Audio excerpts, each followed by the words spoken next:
आपला next chapter आहे meetings. आपण बऱ्याचदा ऐकलं असेल की कुठल्या तरी गोष्टीबद्दल, एखाद्या डिस्कशन बद्दल, एखाद्या प्रॉब्लेम बद्दल असेल तर मीटिंग कंडक्ट केली जाते. मग त्याच्यामध्ये काही गोष्टी ठरतात. आता त्याच्यामध्ये 2 किंवा 2 पेक्षा जास्त माणसं इन्व्हॉल्व असतात. ठीक आहे. त्या टाइप्स वगैरे आपण बघूया, पण ऑब्जेक्टिव्ह ऑफ मीटिंग बघूया. To inform members about decisions already taken. Meeting कशासाठी कंडक्ट केल्या जातात, तर त्याच्यातला एक पॉइंट आहे की बाकीच्या मेंबरना इन्फॉर्म करण्यासाठी की जो डिसिजन घेतला असेल त्याच्याबद्दल बाकीच्यांना सांगण्यासाठी मीटिंग कंडक्ट केल्या जातात. त्याच्यानंतर दुसरा ऑब्जेक्टिव्ह असा आहे to persuade members about a course of action and obtain their approval. की ह्या ऍक्शन्स घेतल्या जाऊ शकतात किंवा हे डिसिजन्स घेतले जाऊ शकतात, हे प्रॉब्लेम आहेत, त्याच्यावरचं असं सोल्युशन आहे, तर मग त्याच्यावर त्यांचं अप्रुव्हल असेल तर ते अप्रुव्हल घेतलं जातं. मीटिंगमध्ये वोटिंग किंवा पोलिंग सिस्टीम जी आहे तर ती घेतली जाते. त्याच्यानंतर आहे to obtain different point of view in solving a problem.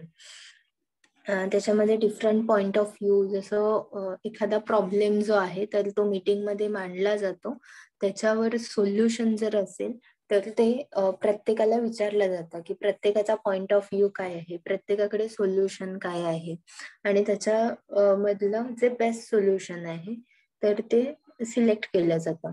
Fourth objective जे आहे to find out facts and enquire about difficulties. की समजा एखादा प्रोजेक्ट रन होत असेल तर त्या प्रोजेक्टमध्ये ऍक्च्युअल वर्क किती झालंय. ठीक आहे. म्हणजे आफ्टर सर्टन टाइम पिरियड त्यांच्या मीटिंग्स कंडक्ट केल्या जातात की त्यांचं करंट स्टेटस काय आहे त्यांच्या वर्कचं. त्याच्यानंतर त्याच्यामध्ये काही डिफिकल्टीज आहेत का, मग त्या डिफिकल्टीज कशा सॉल्व्ह करता येतील किंवा ते कसे फेस करतात ते त्यांचे प्रॉब्लेम्स. अशा पद्धतीने म्हणजे हे ऑब्जेक्टिव्ह असतात मीटिंग कंडक्ट करण्यामागचं. आता पुढचे ऍडव्हान्टेजेस ऑफ मीटिंग जर आपण बघितलं तर an opportunity for management to come to know the feelings and attitude of the employees. त्या मीटिंग कंडक्ट करण्यामध्ये मॅनेजमेंटचा ऍडव्हान्टेज हा असतो की त्यांना एम्प्लॉईजचा ऍटिट्यूड आणि फिलिंग्स जे आहेत तर ते कळतात. कारण मॅनेजमेंट प्रत्येक ठिकाणी जाऊन किंवा ऑब्झर्व करू शकत नाही प्रत्येक एम्प्लॉईचं वर्क असेल किंवा त्याचा ऍटिट्यूड असेल, तर मग ह्या गोष्टी त्यांना त्या मीटिंग मध्ये लक्षात येतात. म्हणजे एखाद्या पर्सनचं क्रिटिकल अनालिसिस आहे किंवा प्रॉब्लेम सॉल्विंग स्किल जे आहे तर त्या मीटिंग मध्ये त्यांना ते कळतं. त्याच्यानंतर it often brings together people with knowledge and experience and their discussion could be beneficial in developing new ideas and solution to certain problems. अनेक लोक एकत्र येतात, त्या फील्ड मधले असतील किंवा वेगवेगळ्या फील्ड मधले असतील, एका प्रॉब्लेमवर ते डिस्कस करतात. तर फॉर एक्झाम्पल आपण ऑर्गनायझेशनचं एक्झाम्पल घेतलं तर त्याच्यात डिपार्टमेंट मधली लोक असतात, वेगवेगळ्या डिपार्टमेंट मधली. कोणी फायनान्स मधलं असतं, कोणी ऑपरेशन मधलं असतं, कोणी IT चं असतं, कोणी HR चं असतं, कोणी मार्केटिंगचं असतं, कोणी सेल्स रिप्रेझेंटेटिव्ह असतात. आणि हे सगळे एकत्र येऊन एका पॉइंटवर डिस्कशन करतात, एखाद्या प्रॉब्लेमवर डिस्कशन करतात, नवीन स्ट्रॅटेजीज डिस्कस करायच्या असतात. तर त्या करताना त्यांना प्रत्येकाचा पॉइंट ऑफ व्ह्यू जो आहे तर तो कळतो. मग त्यांना अशा पद्धतीने विचार करता येतो, कारण ते त्यांच्या त्यांच्या एरिया पुरता त्यांनी बऱ्यापैकी व्यवस्थित विचार केलेला असतो. जेव्हा बाकीच्यांचे ओपिनियन्स कळतात, त्यांचे सोल्युशन जेव्हा कन्सिडर करायला जातात तर तेव्हा म्हणजे ते अपग्रेड होतात, डेव्हलप होतात. ठीक आहे. नेक्स्ट आहे अनएक्सपेक्टेड सजेशन्स अँड सोल्युशन्स. की एखाद्या मीटिंग मध्ये अनएक्सपेक्टेड सोल्युशन किंवा सजेशन जे आहे तर ते सुद्धा मिळू शकतं. काही छोट्या मोठ्या गोष्टी असतात ज्याचा विचार केलेला नसतो, पण त्या खूप जास्त इम्पॉर्टंट असतात. जसं की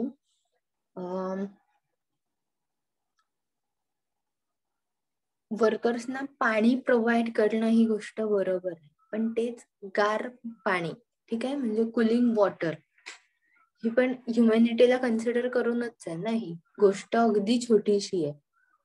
ठीक आहे, म्हणजे आपण लेबर लॉज वगैरे सगळे बाजूला ठेवूया, पण तरी सुद्धा छोट्या छोट्या फॅसिलिटीज आहेत, किंवा अगदी त्यांच्या रिफ्रेशमेंटसाठी कॉफी मशीन असेल किंवा चहा बनवणारं मशीन जर असेल तर ते प्रोव्हाइड करणं असेल, तर ह्या गोष्टी पण कन्सिडर करणं किंवा त्याच्यात सजेशन्स मध्ये येणं जे आहे, तर ते अनएक्सपेक्टेडली होऊ शकतं त्याच्यामध्ये.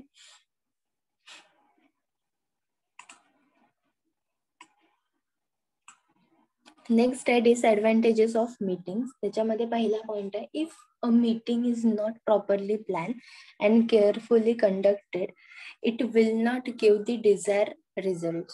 आता मीटिंगचे डिसएडव्हान्टेज का आणि कधी होतील, तर पहिलं आहे की ती मीटिंग प्रॉपरली प्लॅन केली नसेल, प्रॉपरली कंडक्ट केली नसेल, तर त्याच्यातून तुम्हाला एक्सपेक्टेड किंवा डिझायर रिझल्ट जे आहेत तर ते मिळणारच नाहीयेत, कन्क्लुजनच मिळणार नाही त्या मीटिंग मधून काही.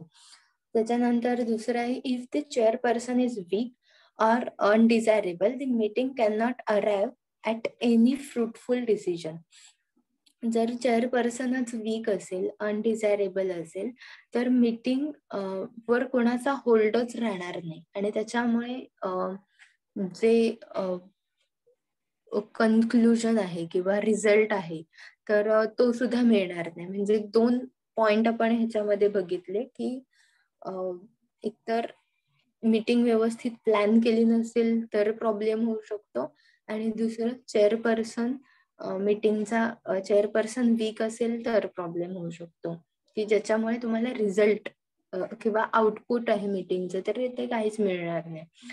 थर्ड आहे, if a meeting has an unlimited number of members, or if some are aggressive or hostile, other members do not get a proper opportunity to communicate. जर मीटिंग मध्ये अनलिमिटेड मेंबर्स असतील, कारण त्याच्यामध्ये काही मीटिंगला काही क्रायटेरिया नाहीये, ठीक आहे. मग आपण अगदीच एक्झाम्पल बघायचं झालं तर पॉलिटिकल लिडर्सच्या ज्या मीटिंग होतात तर त्याला खूप त्यांचे कार्यकर्ते हजर असतात. त्यांनी काही लिमिटेड नंबर डिसाइड केलेला नसतो आणि मग त्यांचे ते राजकीय स्ट्रॅटेजीज असतील, काय बाकीच्या गोष्टी असतील तर ते त्या डिस्कस करत असतात, ठीक आहे. तर तसंच जर मीटिंग मध्ये खूप जास्त लोक असतील तरी सुद्धा प्रॉब्लेम होऊ शकतो, कारण ते तितकं अटेन्शन देऊ शकतील, त्याच्यानंतर त्यांचे मुद्दे शांतपणे मांडू शकतील, हा प्रॉब्लेम आहे. त्याच्यानंतर अग्रेसिव्ह लोक असतात, त्यांच्यामुळे प्रॉब्लेम होऊ शकतो की शांतपणे चालणारे मीटिंग मध्ये पण प्रॉब्लेम व्हायला सुरुवात होते. आता अजून एक एक्झाम्पल जर आपण बघायचं झालं तर राज्यसभा किंवा लोकसभा जर आपण बघितलं तर ती एक प्रकारची मीटिंगच, ठीक आहे. तर त्याच्यामध्ये पण बघितलं असेल की एखाद्या पॉलिटिकल पार्टीचे लोक अग्रेसिव्हली बोलत असतात, मग ती मीटिंग जी आहे तर त्याच्यामध्ये खूप जास्त मेस होतं. आपण बऱ्याच न्यूज ऐकतो की मग ते रद्द केलं, कामकाज थांबलं, ठीक आहे. त्याच्यानंतर on many occasions discussions are unnecessarily prolonged and decisions are delayed or postponed.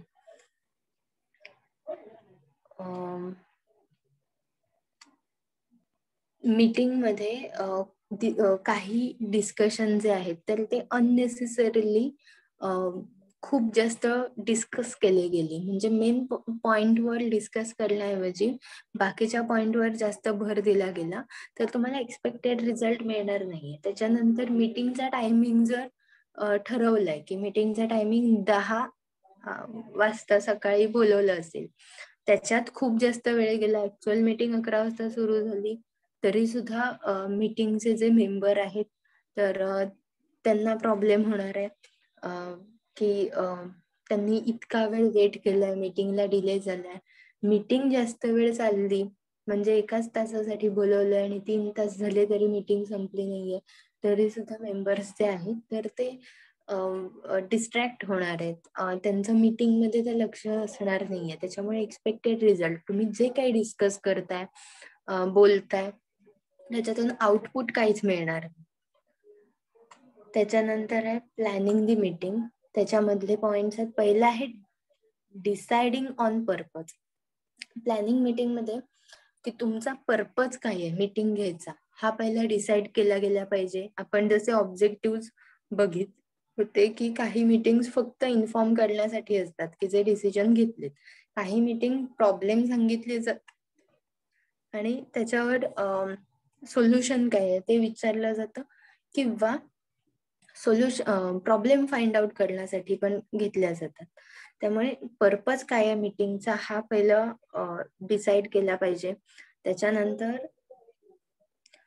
Determining weather meeting is necessary, की खरंच मीटिंग नेसेसरी आहे का, किंवा काही लोकांशी बोलल्यानंतर प्रॉब्लेम सॉल्व्ह होणार आहेत का.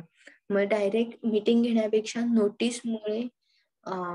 नोटीस सर्क्युलेट केल्यामुळे तुमचे डिसिजन्स आहेत किंवा मीटिंग घेण्यामागचा मोटिव्ह जो आहे तर तो कम्प्लीट होणार आहे का, तर मग तो ऑप्शन सिलेक्ट केला जाऊ शकतो. नेक्स्ट आहे, जर मीटिंग घ्यायचं ठरलंच आहे तर सिलेक्टिंग पार्टिसिपेंट्स, की मीटिंगला किती पार्टिसिपेंट्स असायला पाहिजेत आणि ते कोण असायला पाहिजेत.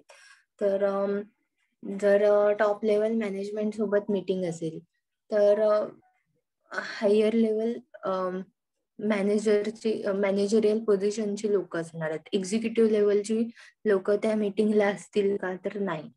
ठीक आहे. किंवा सेल्सच्या रिलेटेड मीटिंग आहे तर ह्युमन रिसोर्सची लोक तिथे त्या मीटिंगला असतील का, तर नाही. मग सेल्स डिपार्टमेंट मधली लोक तिथे असतील. कळतंय, म्हणजे मीटिंगचा पर्पज जो आहे तर त्याच्यावरून पार्टिसिपेंट आणि नंबर ऑफ पार्टिसिपेंट पण डिसाइड केले जाऊ शकतात. नेक्स्ट आहे चुजिंग अन अप्रोप्रिएट लोकेशन. मीटिंगचं लोकेशन काय असायला पाहिजे हे सिलेक्ट केलं जातं. आता आपण जनरली ऐकतो की काही मीटिंग ब्रेकफास्टला पण होतात, लंचला किंवा डिनर मीटिंग सुद्धा असतात, किंवा हॉटेलमध्ये सुद्धा मीटिंग होतात ह्या, किंवा कॉन्फरन्स हॉलमध्ये असेल, किंवा केबिन मध्ये असेल बॉसच्या किंवा एखाद्या ऑफिसरच्या. अशा पद्धतीने मीटिंग कंडक्ट केल्या जातात. नेक्स्ट आहे प्रिपेअरिंग अन अजेंडा. अजेंडामध्ये मीटिंग मध्ये कुठले मुद्दे, कुठले पॉइंट्स आपण डिस्कस करणार आहोत, तर तो मीटिंग अजेंडा आहे की ज्यामुळे त्या मीटिंगला एक पर्पज आणि एक गाईडलाईन मिळते. त्याचा फ्लो जो आहे तर तो त्या अजेंडामुळे डिसाइड होतो, की त्याच्यात पहिला कुठला पॉइंट डिस्कस करायचा आहे, नंतर कुठला पॉइंट डिस्कस करायचा आहे, त्याच्यानंतर कुठला पॉइंट डिस्कस करायचा आहे, एक्सेट्रा. त्याच्यानंतर आहे कंडक्टिंग अ मीटिंग. जर आपण बघायला गेलं की ऍक्च्युअल मीटिंग कंडक्ट करताना सगळ्यात इम्पॉर्टंट आहे role of chairperson in the meeting, की चेअरपर्सनचा रोल काय आहे त्या मीटिंग मधला. तर कोरम. ठीक आहे, quorum is the minimum number of members who must be present at meeting before business can be legally transacted. Minimum number of people जे आहेत तर ते त्या मीटिंगला असायला पाहिजेत. आता ह्या टाइप मधले मीटिंग जर आपण बघायला गेलं तर बोर्ड ऑफ डिरेक्टर्सच्या ज्या मीटिंग असतात तर त्याच्यामध्ये सगळेच अटेंड करू शकतील असं नाहीये, पण त्यांचा मिनिमम क्रायटेरिया ठरलेला असतो की जर 10 बोर्ड ऑफ डिरेक्टर असतील तर त्याच्यातले समजा एक जो आहे तर तो अब्सेंट राहू शकतो, पण बाकीचे 9 जो आहेत तर ते त्या मीटिंगला असायला पाहिजे. ठीक आहे, किंवा 2 अब्सेंट राहू शकतात, पण 8 जण असायला पाहिजेत. 6च मेंबर त्या मीटिंगला असतील तर ती मीटिंग जी आहे तर ती कॅन्सल केली जाते. ठीक आहे, हा क्रायटेरिया आहे. त्याच्यानंतर पंक्च्युअलिटी. आता हे आपण चेअरपर्सनचे रोल जे आहे तर ते डिस्कस करतोय, त्याच्यात पंक्च्युअलिटी आलं. मग पंक्च्युअलिटी मध्ये वेळेत ती मीटिंग सुरू करणं आणि दुसरं मीटिंगचा एंड टाइम जो आहे तर तो सुद्धा त्याच पद्धतीने. नेक्स्ट पॉइंट आहे follow the plan. Follow the plan मध्ये चेअरपर्सन जो आहे तर तो मीटिंगचा जो प्लॅन केलाय, मीटिंगचा जो फ्लो डिसाईड झालाय अजेंडामुळे असेल किंवा बाकीचं मीटिंगचं स्ट्रक्चर जे डिसाईड झालंय, जे सेक्रेटरीने फायनलाइज केलेलं असतं, तर तो फ्लो जो आहे तर तो कंटिन्यू झाला पाहिजे आणि त्या फ्लो मध्ये ती मीटिंग जी आहे तर ती रन झाली पाहिजे. त्याच्यासाठी त्याने गाईडलाईन आणि डिस्कशन मध्ये इंटरप्ट करणं गरजेचं आहे, कारण मीटिंग मध्ये रॅन्डम टॉक पण सुरू होऊ शकतं. सब्जेक्टला धरून मीटिंग झाली पाहिजे, जे पॉइंट्स आहेत ते. त्याच्यानंतर लीड दी मीटिंग. मीटिंग मध्ये लीडर जो आहे तर तो ऑफकोर्स चेअरपर्सन असणार आहे. तर त्या मीटिंगचे जे काही पॉइंट्स आहेत की जसं त्याच्यातले अजेंडा आहेत तर ते डिस्कस केले जात आहेत का प्रॉपरली, किंवा त्याच्या व्यतिरिक्त बाकीचे जे सब्जेक्ट आहेत तर ते त्याच्यात जास्त येऊ नयेत, किंवा अननेसेसरी डिस्कशन जर स्टार्ट झालं असेल तर मग ते कंट्रोल करणं, किंवा डिबेट सिच्युएशन किंवा कॉन्फ्लिक्ट सिच्युएशन जे आहे तर ते अवॉइड करणं त्या मीटिंग मध्ये. त्याच्यानंतर एनकरेज मेंबर्स टू टॉक. प्रत्येक मेंबर्स बोलत नाहीत, ठीक आहे. तर काही पर्सन जे आहेत तर त्यांचा स्वभाव असतो तसा, काही जण कमी बोलतात किंवा काही बोलत नाहीत, खूप शांत असतात. पण अशा लोकांकडे टॅलेंट आणि स्किल असू शकतं किंवा असतं, तरी त्यांना ते मांडण्यासाठी, बोलण्यासाठी एनकरेज केलं गेलं पाहिजे, की जेणेकरून त्यांचे पॉइंट ऑफ व्ह्यू जे आहेत तर ते सुद्धा आपल्याला कळतील. आणि लास्ट पण सगळ्यात इम्पॉर्टंट, की मीटिंगचा जो अजेंडा असतो, ठीक आहे, तर जे मेन्शन केलेले पॉइंट आहेत त्या अजेंडामध्ये, त्या व्यतिरिक्त सुद्धा चेअरपर्सनचा एक हिडन अजेंडा असतो, ठीक आहे, की जो मेन्शन केलेला नसतो पण त्या मीटिंग मध्ये डिस्कस केला जातो, ठीक आहे. तो हिडन अजेंडा जो आहे तर तो सुद्धा त्यांनी प्रॉपरली त्याच्यामध्ये मांडला पाहिजे आणि त्याच्यावर डिस्कशन होऊन त्यांना फ्रुटफुल आउटपुट जे आहे तर ते त्यातून मिळालं पाहिजे. त्याच्यानंतर कंट्रोल टाइम. कंट्रोल टाइम मध्ये कुठल्या पॉइंटवर किती डिस्कशन झालं पाहिजे नक्की. त्याच्यानंतर एकच पर्सन खूप वेळ बोलत असेल, बाकीच्यांना बोलायला चान्स मिळत नसेल, तर ह्या गोष्टी ज्या आहेत तर त्या कंट्रोल केल्या जातात. आणि समराइज ॲट अप्रोप्रिएट प्लेस. समरायझेशन जे आहे तर ते ऑल ओव्हर डिस्कशनचं असेल, किंवा मीटिंग संपल्यानंतर आहे, किंवा काही पॉइंट डिस्कस केल्यानंतर मग ओव्हरऑल समरी आहे त्या पॉइंट्सची, आणि मग नंतर पर्टिक्युलर पुढचे जे टॉपिक्स जे आहेत तर ते पुन्हा डिस्कस केले जाऊ शकतात. तर ते समराईज करण्याची रिस्पॉन्सिबिलिटी पण आहे तर ती चेअरपर्सनची असते. नेक्स्ट आहे role of participant in meeting. आता पार्टिसिपंटचा रोल काय असतो, तर पहिला आहे फॉलो दी अजेंडा, की अजेंडा जो दिलेला आहे तर त्या पॉइंटवर डिस्कशन होणार आहे तर त्याच्यामुळे तेच पॉइंट फॉलो केले गेले पाहिजे. नेक्स्ट आहे पार्टिसिपेट. पार्टिसिपेट म्हणजे तुमचं ऍक्टिव्ह पार्टिसिपेशन गरजेचं आहे. फक्त मीटिंगला प्रेझेंट राहणं ही गोष्ट पॅसिव्ह पार्टिसिपेशन झालं, ठीक आहे. ऍक्टिव्हली पार्टिसिपेट होणं म्हणजे तुमचं ओपिनियन असेल किंवा तुमचं एखादं सजेशन असेल तर ते तुम्ही तिथे मांडणार. नेक्स्ट आहे अवॉइड टॉकिंग टू मच. एखादाच पार्टिसिपेंट असतो की तो खूप जास्त बोलत असतो किंवा अग्रेसिव्हली बोलायला लागतो, तर बाकीच्यांना पण चान्स मिळायला पाहिजे. नेक्स्ट आहे कॉपरेट विथ ऑल कन्सर्न. बाकीचे जे मेंबर्स आहेत तर त्यांना पण कॉपरेट केलं पाहिजे, त्यांना कन्सिडर केलं पाहिजे. आपण मागच्या टॉपिक मध्ये जसं ग्रुप डिस्कशनच्या बाबतीत बोललो तसंच ह्या पॉइंट मध्ये पार्टिसिपेंटचा रोल जो आहे तर तो साधारण तसाच आहे. नेक्स्ट आहे प्रॅक्टिस कर्टेसी.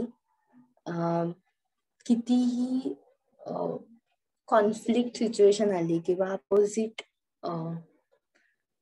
अपोज मध्ये बोलणारे मेंबर्स असतील तरी सुद्धा कर्टिसी मेंटेन करून लँग्वेज आहे तर ती प्रॉपर यूज करून जे आहे तर ते तुमचे पॉइंट्स मांडले गेले पाहिजेत.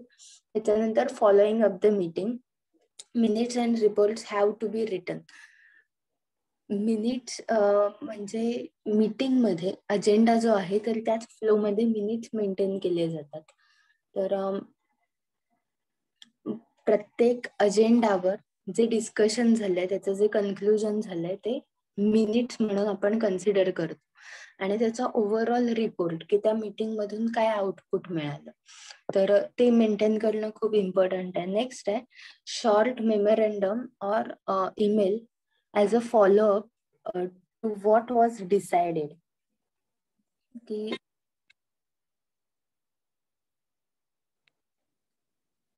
मेमो जे आहेत मेमोरेंडम जे आहेत तर ते किंवा ईमेल जे आहेत तर ते सेंड केले पाहिजेत फॉलोअप साठी की जेणेकरून त्या मीटिंग मध्ये काय डिस्कस झालं होतं किंवा त्याच्या रिगार्डिंग अजून पुन्हा एखादी मीटिंग होणार आहे का, त्या मीटिंग मधून कुठला डिसिजन घेतला गेलाय का वगैरे, तर ते त्या मेंबर्सने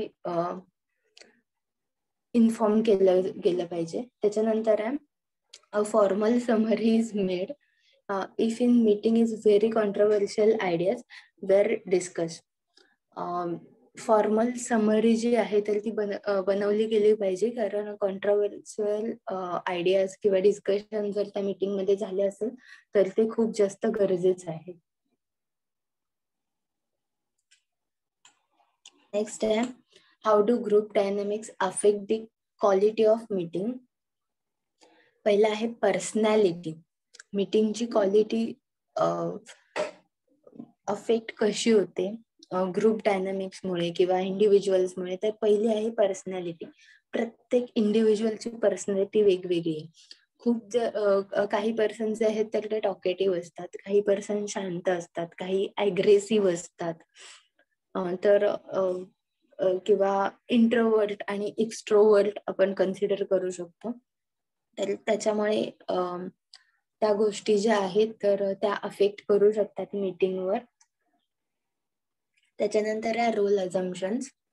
रोल अझम्पशन मध्ये जर मीटिंग मध्ये प्रत्येकाला त्याचा रोल जो आहे तर तो डिफाईन केला गेला नसेल किंवा त्यांचं इंडिव्हिज्युअल परसेप्शन जे आहे तर त्याच्यामुळे रोल अझम्पशन मध्ये त्यांचं जर काही कन्फ्युजन होत असेल तर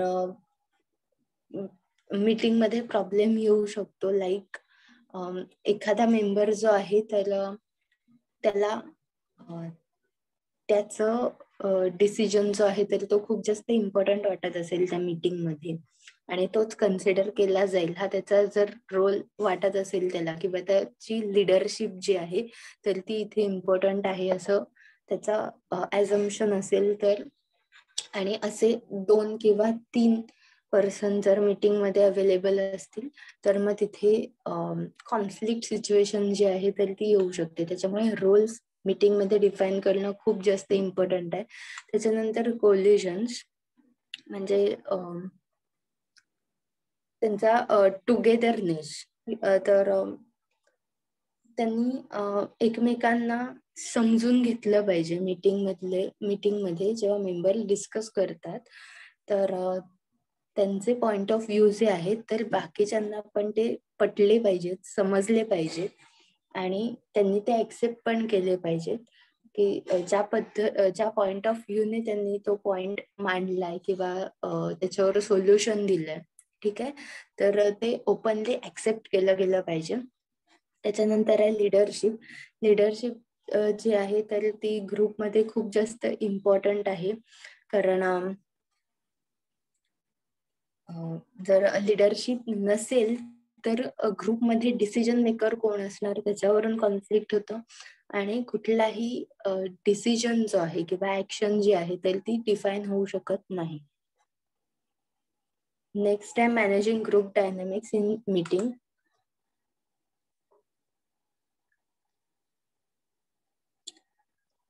ग्रुप्स जेव्हा मीटिंग मध्ये असतात आता नंबर ऑफ ग्रुप्स मीटिंग मध्ये अवेलेबल असू शकतात, कारण मीटिंग कशाच्या रिगार्डिंग असेल हे आपण डिफाईन नाही करू शकत, कारण व्हरायटी ऑफ मीटिंग कंडक्ट केल्या जातात.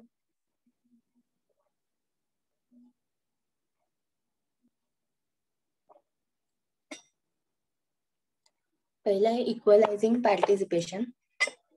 इक्वलायझिंग पार्टिसिपेशन मध्ये इच अँड एव्हरी मेंबरला बोलण्याची किंवा वोटिंग असेल तर ते करण्याची संधी दिली जाते. ठीक आहे. त्याच्यानंतर आहे लिस्टिंग. लिस्टिंग मध्ये कुठले कुठले मेंबर जे आहेत तर ते मीटिंगला प्रेझेंट असले पाहिजेत, त्याची लिस्ट असते, त्याची प्रेझेंटी जी आहे, त्यांचा अटेंडन्स जो आहे तर तो मेंटेन केला जातो. नेक्स्ट आहे पेसिंग. पेसिंग मध्ये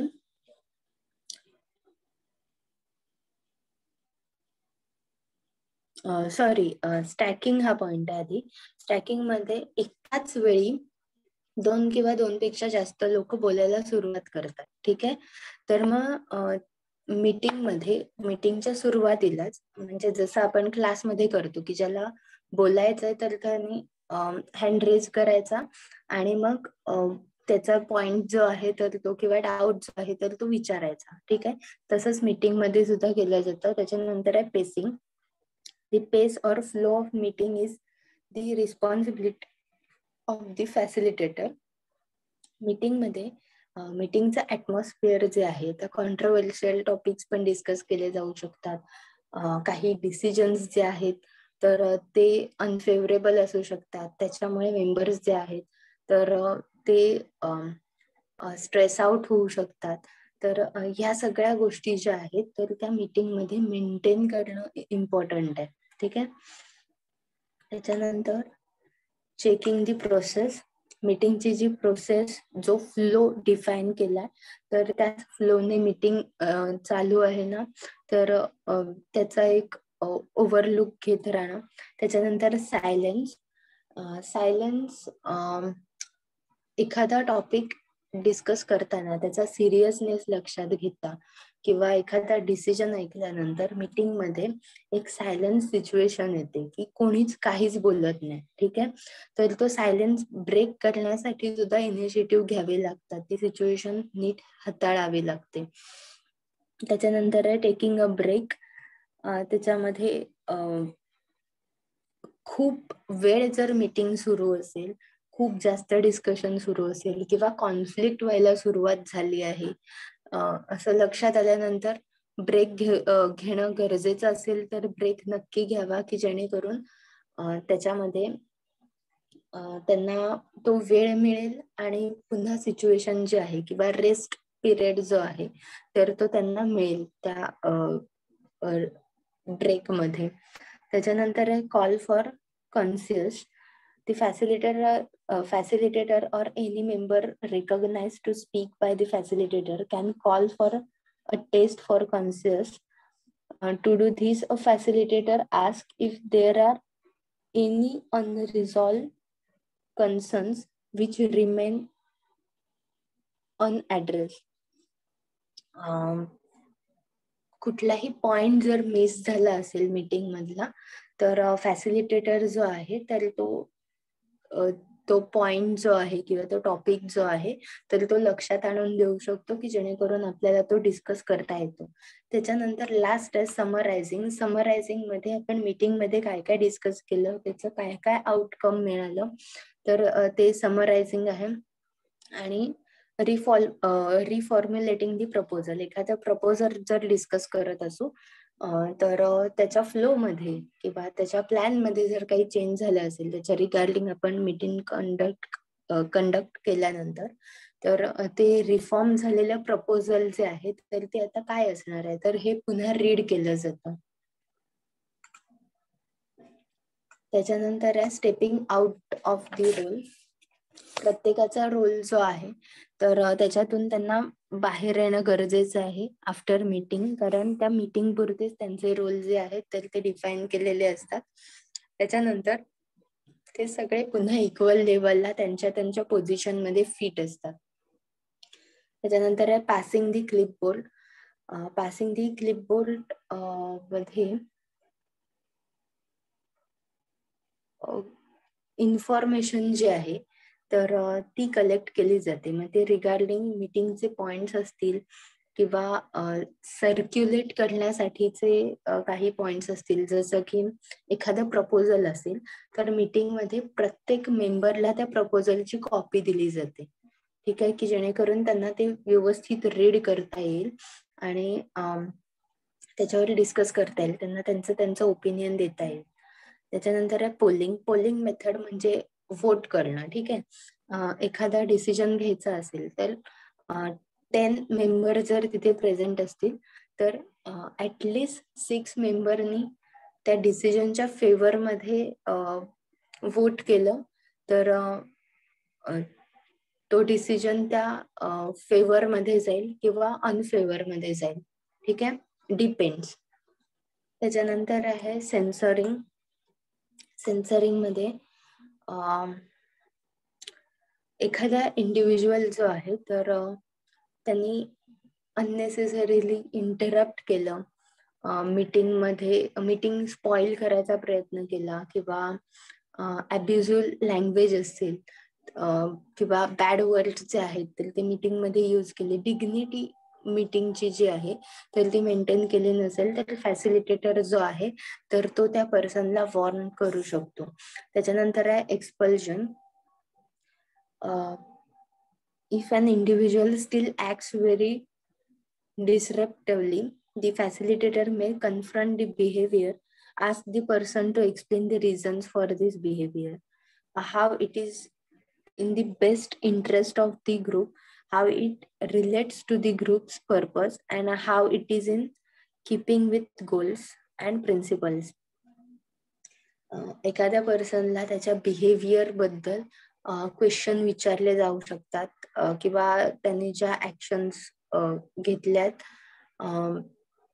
जे एखादा पर्सन जे चुकीचं वागलं असेल, जे लाईक सेन्सरिंग मध्ये ज्या आपण वॉर्निंग दिल्या जातात तर त्याचंच जस्टिफिकेशन जे आहे तर ते विचारलं जाऊ शकतं.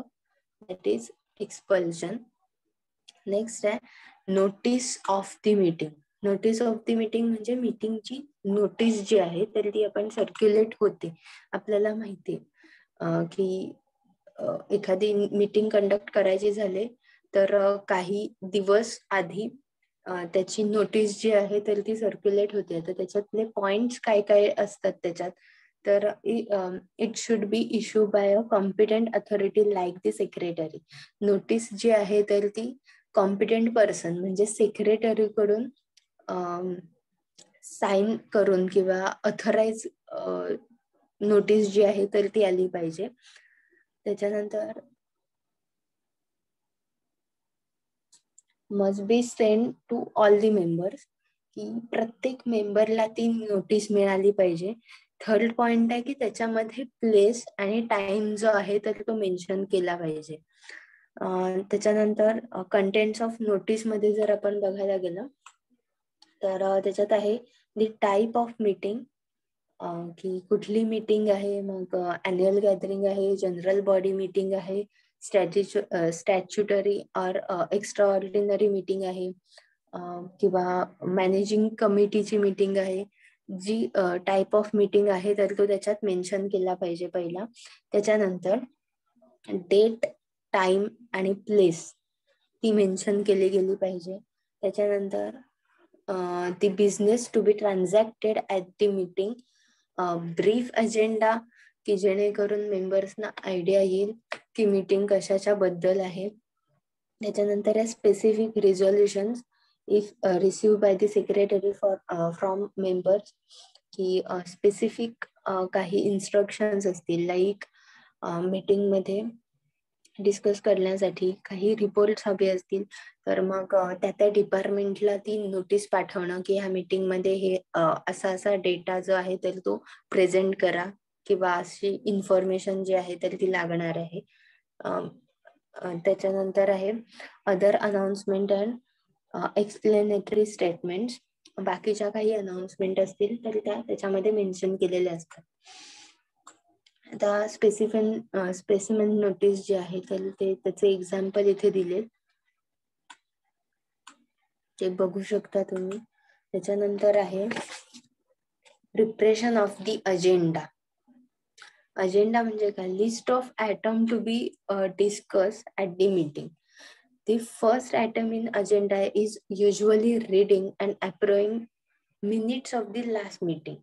आता अजेंडा म्हणजे काय तर मीटिंग मध्ये कुठले पॉइंट्स डिस्कस केले जाणार आहेत, काय पॉइंट काय फ्लो मध्ये मीटिंग होणार आहे त्यानुसार ते पॉइंट्स जे आहेत तर ते अरेंज केलेले असतात. त्याच्यानंतर आहे की अजेंडामध्ये कायम पहिला पॉइंट जो आहे तर तो असतो रीडिंगचा आणि लास्ट मीटिंगचं जे मिनिट्स आहेत तर ते त्याच्यामध्ये रीड केले जातात. ठीक आहे. आणि मग ह्या मिनिटचे ह्या मीटिंगचे अजेंडा जे आहेत तर ते रीड करून एक्सप्लेन केले जातात की मीटिंग कशासाठी आहे, काय आहे. ठीक आहे.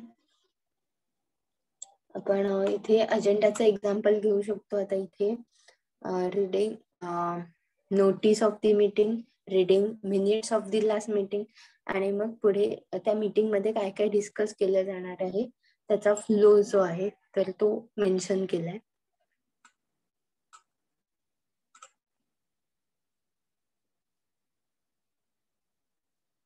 नेक्स्ट आहे drafting resolutions. A resolution is a formal expression of opinion by a meeting. ठीक है. A question on which a vote is to be taken is called a motion.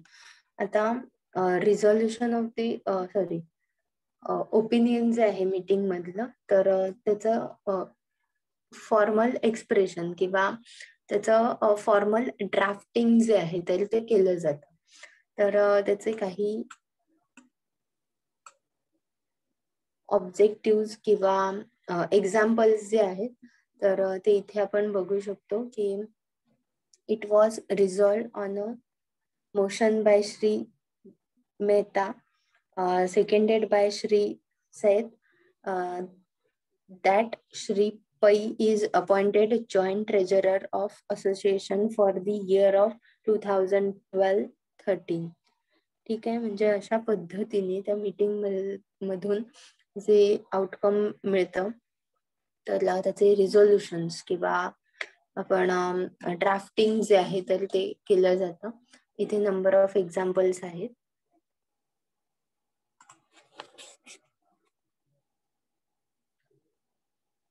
Number of point होते की कोणाचं opinion काय होतं. ठीक आहे.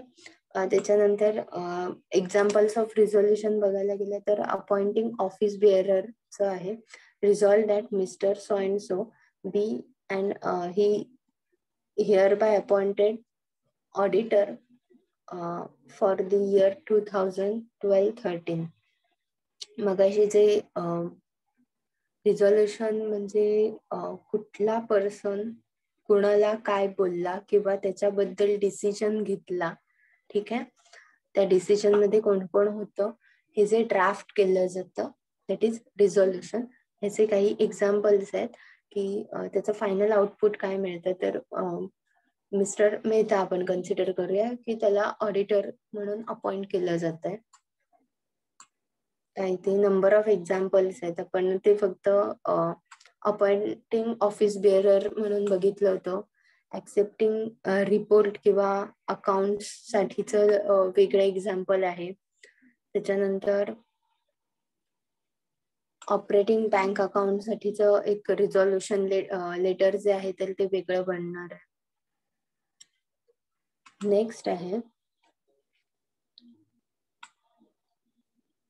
Minutes of the first board meeting. Minutes जे आहेत तर ते अशा पद्धतीने लिहिले जातात. ठीक आहे. की मीटिंग कशासाठी घेतली जाते, मिनिट्स कशाचे आहेत, डेट डे काय होता, व्हेन्यू काय होता, प्रेझेंट कुठले मेंबर्स होते. त्याच्यानंतर आहे अबसेंट मेंबर्सच्या पण मेन्शन केल्या जातं रिपोर्टमध्ये त्या. त्याच्यानंतर चेअरपर्सन हू स्टार्ट्स दी मीटिंग. ठीक आहे. त्याच्यानंतर कंपनीचे जे काही इन्फॉर्मेशन आहे तर ती डिलिव्हर केली जाते, किंवा पुढचा अजेंडा जो आहे तर तो डिस्कस केला जातो. त्याच्यामध्ये काय काय डिस्कस केलं गेलंय, काय काय आउटपुट आहे, तर ते मेन्शन केलं जातं.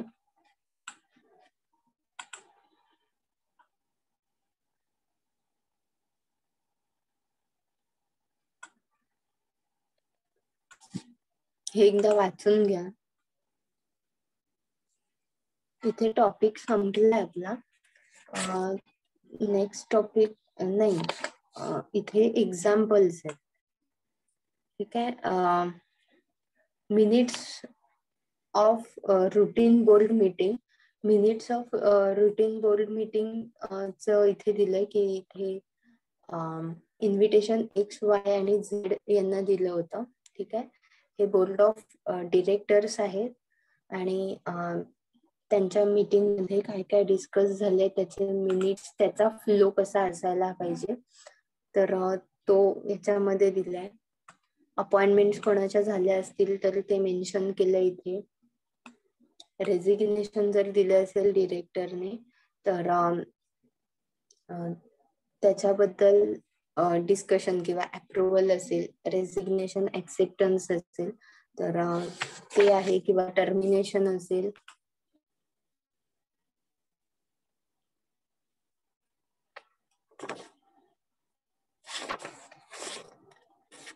नेक्स्ट पॉइंट आपण डायरेक्टली बघूया, सेक्रेटरी. इथे मध्ये तुम्हाला एक्झाम्पल्स आहेत बरीच मिनिट्सची, ती नक्की वाचा.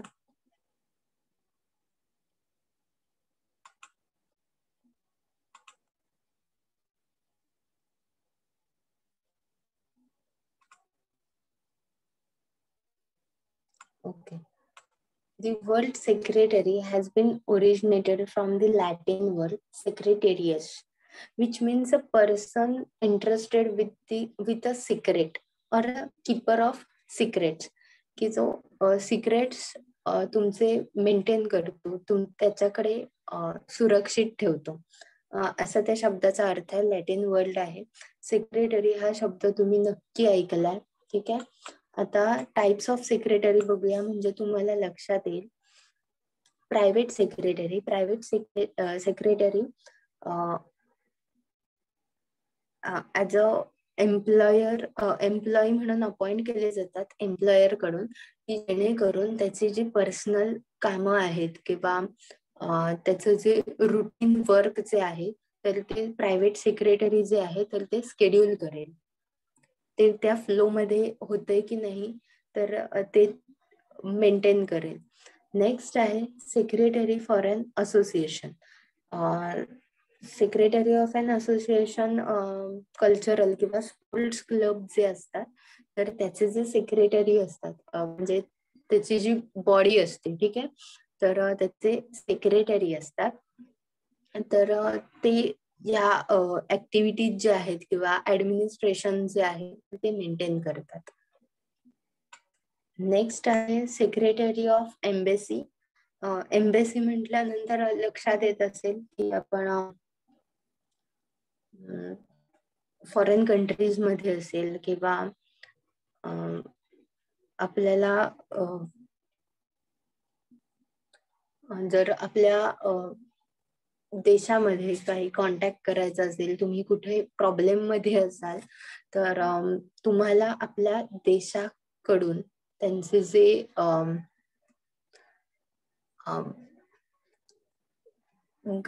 गव्हर्नमेंटचे ऑफिसर असतात तर ते हेल्प करतात. तसे ऑफिसेस प्रत्येक देशामध्ये आहेत.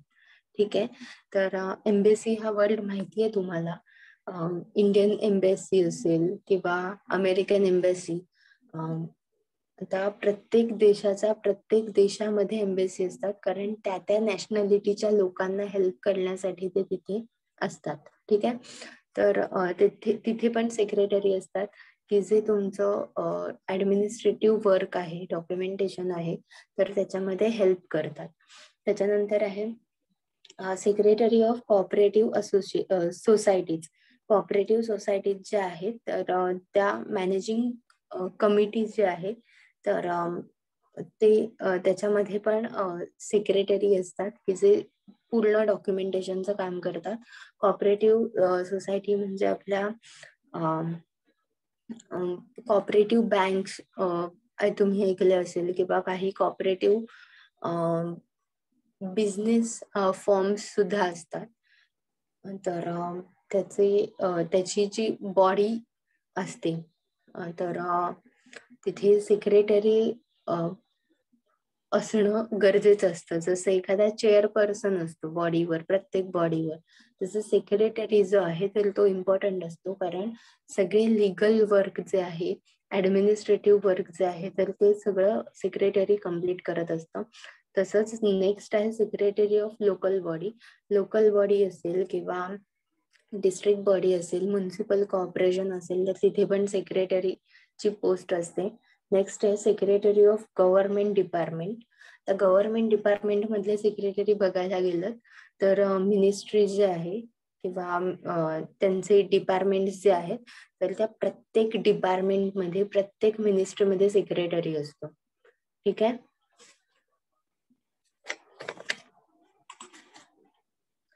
त्याच्यानंतर आहे कंपनी सेक्रेटरी. ही टर्म तुम्हाला माहिती आहे, CS ऐकलं असेल. तर company secretary is senior position in a private sector company और पब्लिक सेक्टर ऑर्गनायझेशन.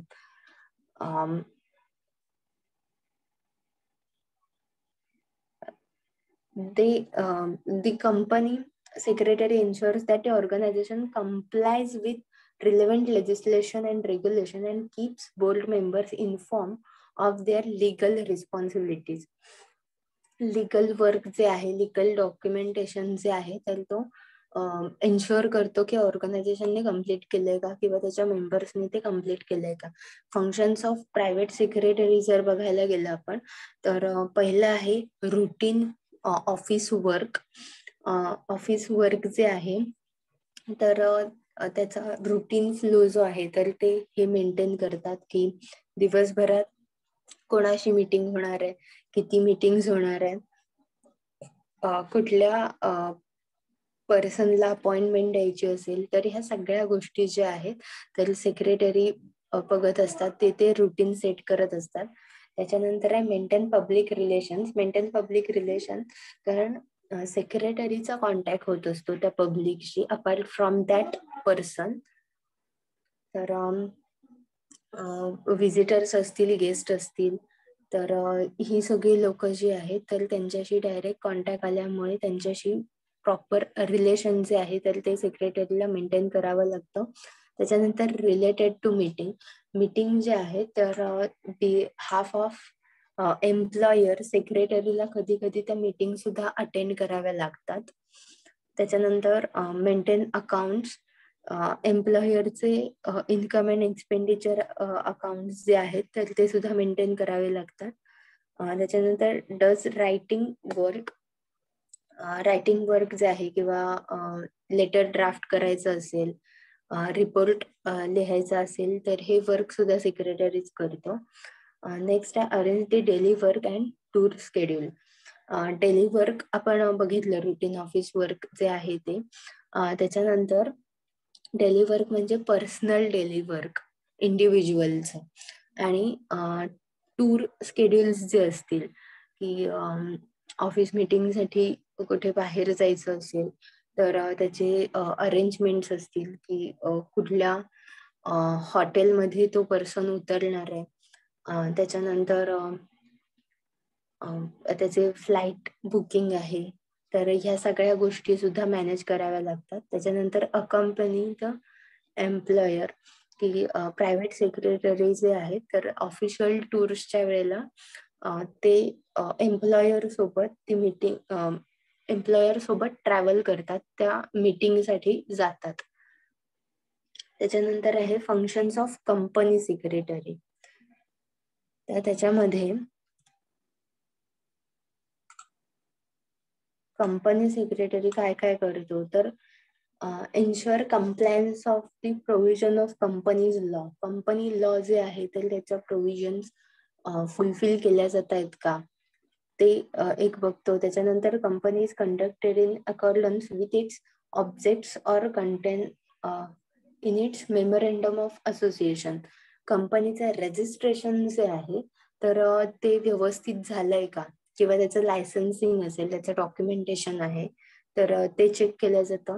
त्याच्यानंतर to ensure that affairs of company are manage in accordance with its objective contain in the articles of association and provision of the company law. Same की article of associations आणि company law जे आहे तर ते properly maintain केलेत का, किंवा according lodge मध्ये काही चेंजेस झाले असेल तर कंपनीच्या पॉलिसीज मध्ये, त्याच्या स्ट्रॅटेजीज मध्ये प्रॉपर चेंजेस झालेत की नाही. कारण लॉ मध्ये चेंजेस होणं म्हणजे ESI जे आहे तर त्याचं पर्सेंटेज जर इन्क्रीज झाले असेल तर त्याचा डिरेक्ट इम्पॅक्ट जो आहे तर तो सॅलरी जी आहे त्याच्यावर होणार आहे. कारण त्याच्यातला जो शेअर जो डिडक्ट होणार आहे वर्कर्स पर्सेंटेज मधून किंवा एम्प्लॉयर्स पर्सेंटेज मधून, तर ह्या सगळ्या गोष्टी ज्या आहेत तर त्या लगेचच चेंज कराव्या लागतात. त्याच्यानंतर to prepare the agenda in consultation with the chairperson and the other documentation for the all meetings of the board of director. Board of director ज्याच्या मीटिंग असतात तर त्याच्यासाठी अजेंडा चेअरपर्सनला कन्सर्न करून तयार करावा लागतो. त्याच्यानंतर to arrange with and to call and hold meeting of board and to prepare a correct record of proceedings, की मीटिंग ज्या आहेत तर त्या कंडक्ट केल्या पाहिजेत बोर्ड ऑफ डिरेक्टरच्या वेळोवेळी. कारण BODच्या मीटिंग ज्या आहेत तर त्या वर्षातून 4 होणं गरजेचं आहे. प्रत्येक मीटिंग मध्ये 180 डेजचा पिरियड जो आहे तर तो गरजेचा आहे. ठीक आहे. तर त्या मीटिंगचा रेकॉर्ड जो आहे तर तो प्रॉपर मेंटेन करणं. त्याच्यानंतर to attend the board meeting in order to ensure that legal requirements are fulfil and provide such information as are necessary. त्यांना जर लिगल रिक्वायरमेंट्स किंवा इन्फॉर्मेशन हवी असेल तर ती प्रोव्हाइड करणं BODच्या मीटिंग मध्ये. त्याच्यानंतर आहे to prepare in consultation with the chairperson the agenda and other documents for the general meetings, की अजेंडा आणि बाकीचे डॉक्युमेंट्स जे आहेत तर ते जनरल मीटिंग मध्ये प्रोव्हाइड करणं. Next time to arrange with the consultation of chairperson the annual and extraordinary general meetings of the company.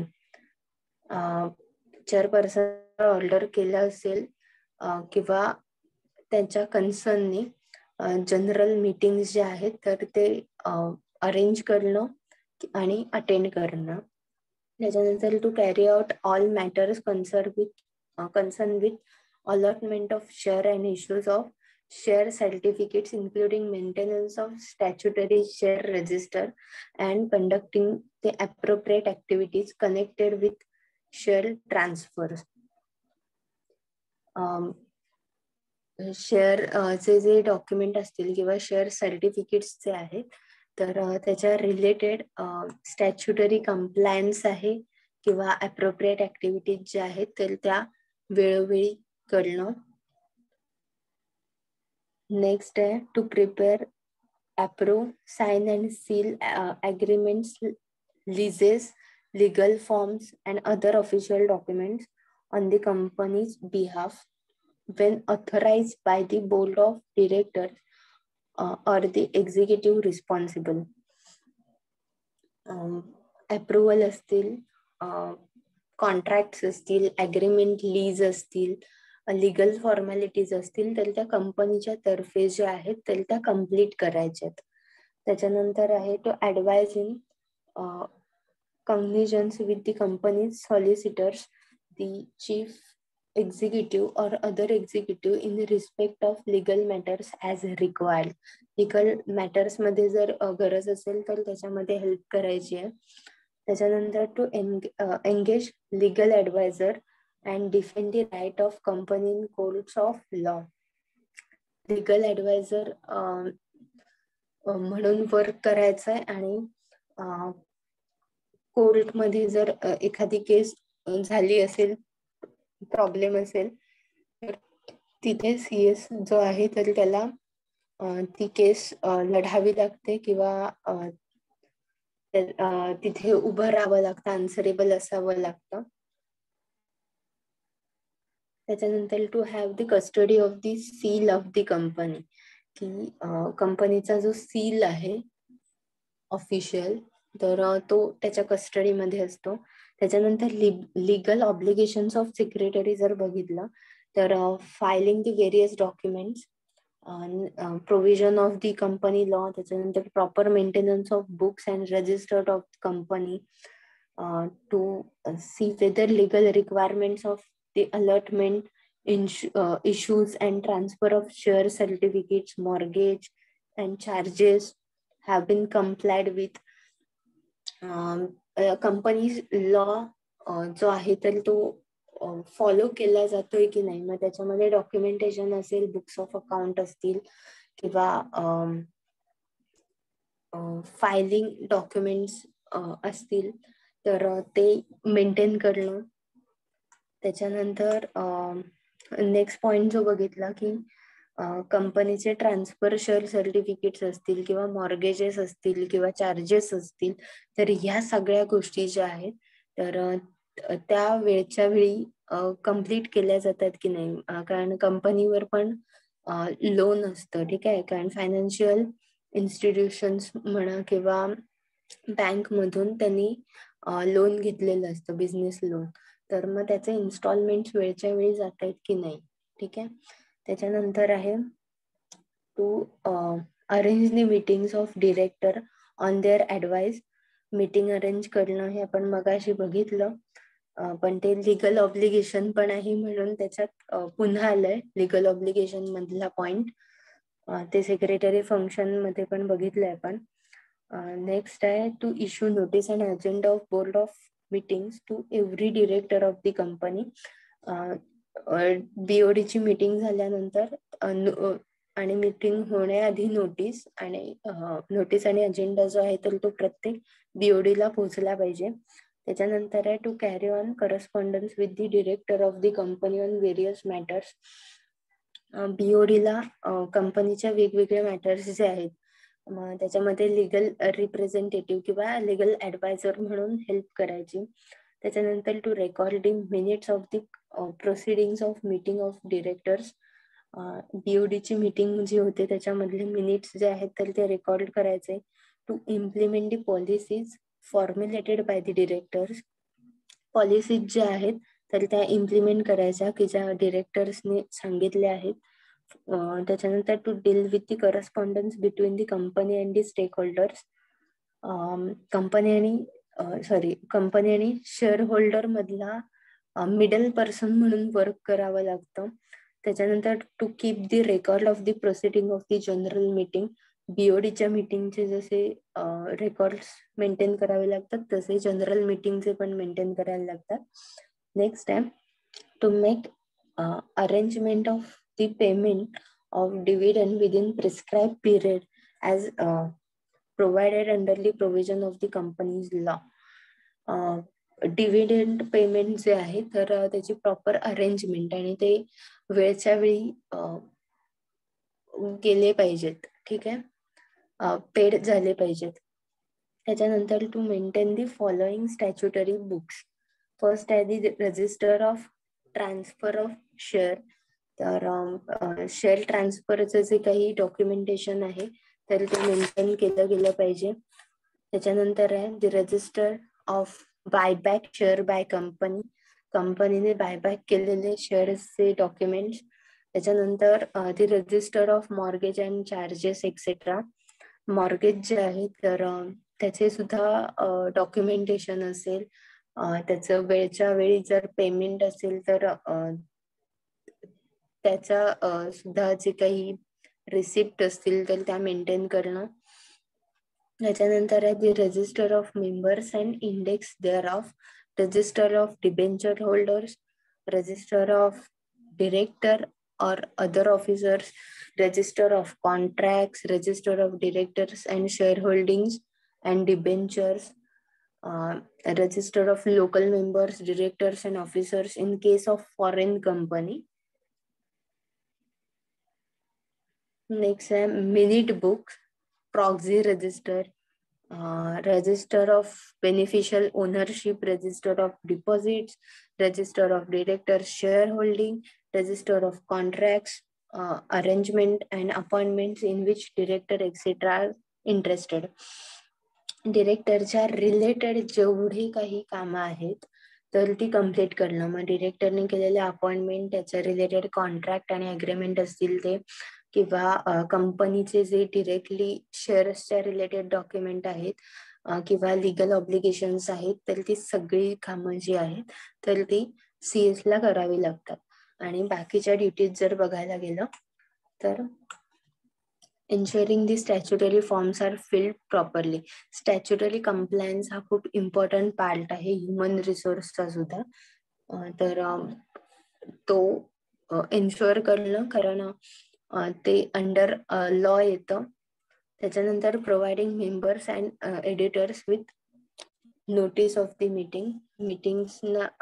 मेंबर्सना notice आहे मीटिंगची, तर ती वेळच्या वेळी पोहोचवणं. त्याच्यानंतर filing of copy of specimen resolution on prescribe form within specified time period. Special रिझोल्युशनची copy जी आहे तर ती फाईल करणं विदिन स्पेसिफिक टाइम. त्याच्यानंतर आहे supplying a copy of account to every member of the company. Account चे जे काही डिटेल्स असतील तर ते प्रत्येक कंपनीचा जो मेंबर आहे, डिबेंचर होल्डर आहे, BOD आहेत, शेअर होल्डर्स आहेत, तर त्यांच्यापर्यंत पोहोचले पाहिजे. ऑडिट रिपोर्ट जो आहे तर तो सुद्धा पोहोचला पाहिजे. त्याच्यानंतर keeping meeting minutes of directors meeting and general meeting, हा पॉइंट आपण डिस्कस केलाय. त्याच्यानंतर ensuring the people entitled to do so can inspect company records.